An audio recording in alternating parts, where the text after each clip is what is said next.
Hey everyone, स्वागत है आपका अपना YouTube channel study with AJ sir में।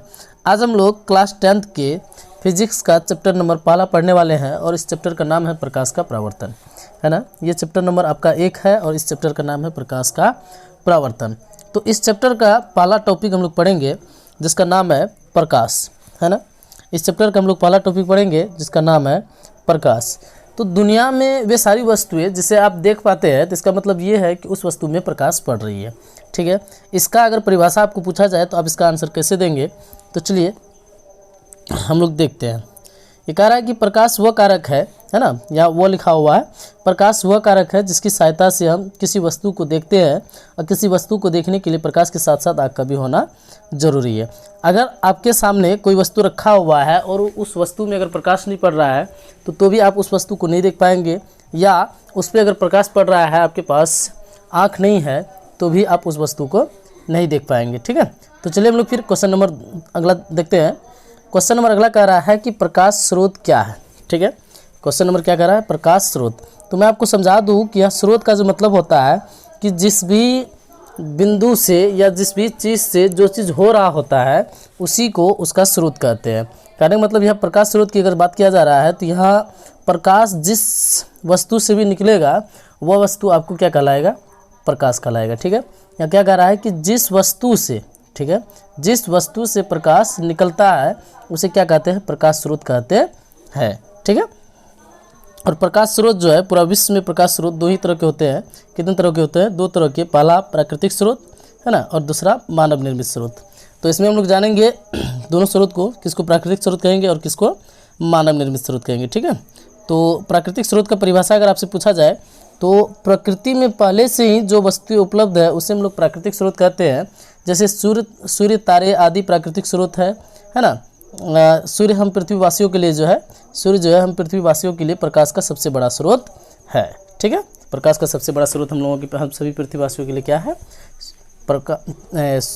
हम सभी पृथ्वीवासियों के लिए प्रकाश का सबसे बड़ा स्रोत क्या है, तो सूर्य है, ठीक है जी। चलिए अगला क्वेश्चन नंबर देखते हैं। अगला कह रहा है कि मानव निर्मित प्रकाश स्रोत किसे कहते हैं, ठीक है जी।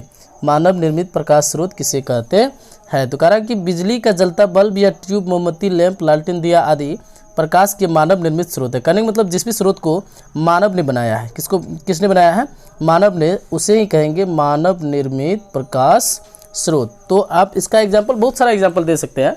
जैसे आप बिजली का जलता बल्ब हो गया, मोमबत्ती, लालटेन, दिया, ये सब सारा जो है आपका क्या है, मानव निर्मित प्रकाश स्रोत का उदाहरण, ठीक है जी। अगर आपसे एग्जाम में क्वेश्चन पूछेगा मानव निर्मित प्रकाश स्रोत या प्रकाश या प्राकृतिक स्रोत, तो आप इसी तरह जो है आंसर दीजिएगा तो आपको 2 नंबर पक्का मिल जाएंगे, ठीक है जी। तो क्वेश्चन नंबर अगला हम लोग देखते हैं कि प्रदीप्त वस्तुएं किसको कहते हैं। तो प्रदीप्त को हम लोग दीप्तिमान भी वस्तु कहते हैं। प्रदीप्त को कौन सा वस्तु कहते हैं, दीप्तिमान वस्तुएं भी कहते हैं।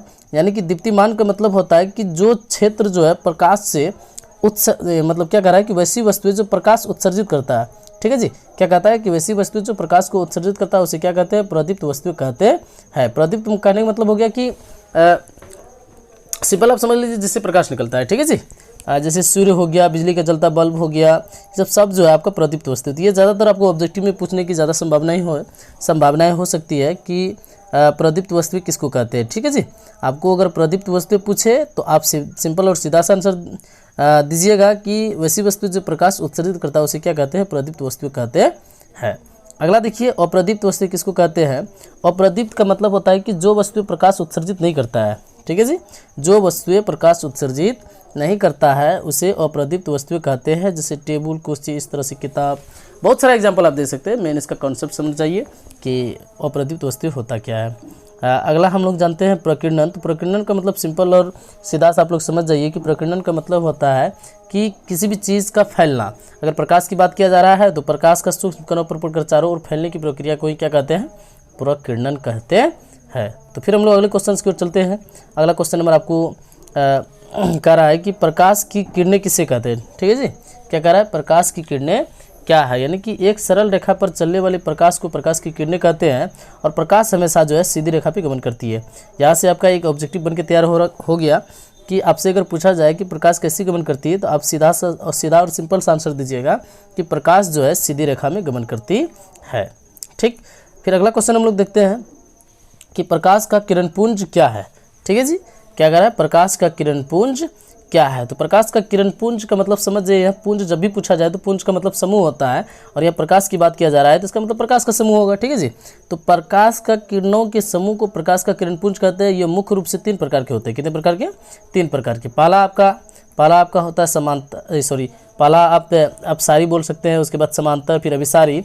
तो अपसारी का मतलब समझ जाइए कि प्रकाश जब भी जो है अपसरित होगा, नहीं मतलब बिखेरना, अपसारित होने का मतलब क्या होता है, बिखेरना। वैसा किरण पुंज जिसमें प्रकाश की किरणें एक बिंदु स्रोत से निकलकर चारों ओर फैल जाए, है ना, तो उसे कौन सा किरण पुंज कहेंगे, अपसारी किरण पुंज कहेंगे। तो यहाँ आप इसका चित्र देख पा रहे होंगे, यहाँ से सभी प्रकाश जो है चारों ओर क्या हो रही है, फैल रही है। तो चारों ओर यानी कि एक बिंदु से निकलकर चारों ओर प्रकाश की फैलने की प्रक्रिया को ही क्या कहते हैं, अपसारी किरण पुंज कहते हैं। ठीक है जी। तो मैं उम्मीद कर रहा हूँ कि आप लोगों को क्वेश्चन अच्छी तरह से समझ में आया होगा। और हम लोग इसमें समांतर किरण पुंज को फिर देखते हैं कि समांतर किरण पुंज किसको कहते हैं। वैसा किरण पुंज जिसमें प्रकाश की किरणें एक दूसरे के समांतर हो। ठीक है जी।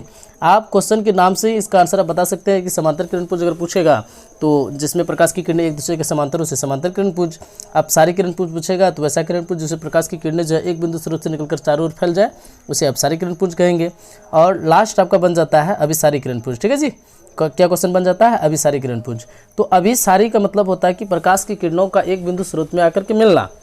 क्या, प्रकाश की किरणों का एक बिंदु स्रोत में आकर के मिलना ही क्या कहलाता है, अभिसारी। यानी कि वैसा किरण पुंज जिसमें प्रकाश की किरणें जो है एक बिंदु में मिलती है या मिलती हुई प्रतीत होती है, उसे अभिसारी किरण पुंज कहते हैं। तो मैं उम्मीद करता हूं कि जितना भी क्वेश्चन आपको मैंने बताया, तो ये क्वेश्चन आपको अच्छी तरह से समझ में आया होगा, और इसका स्क्रीनशॉट लेकर के इसका आप नोट्स भी तैयार कर सकते हैं। और मैं जो हूं इसमें क्लास 10th का पूरा सिलेबस का जो है क्वेश्चन का जो है PDF तैयार करके आपको वीडियो बना करके देते जाऊंगा।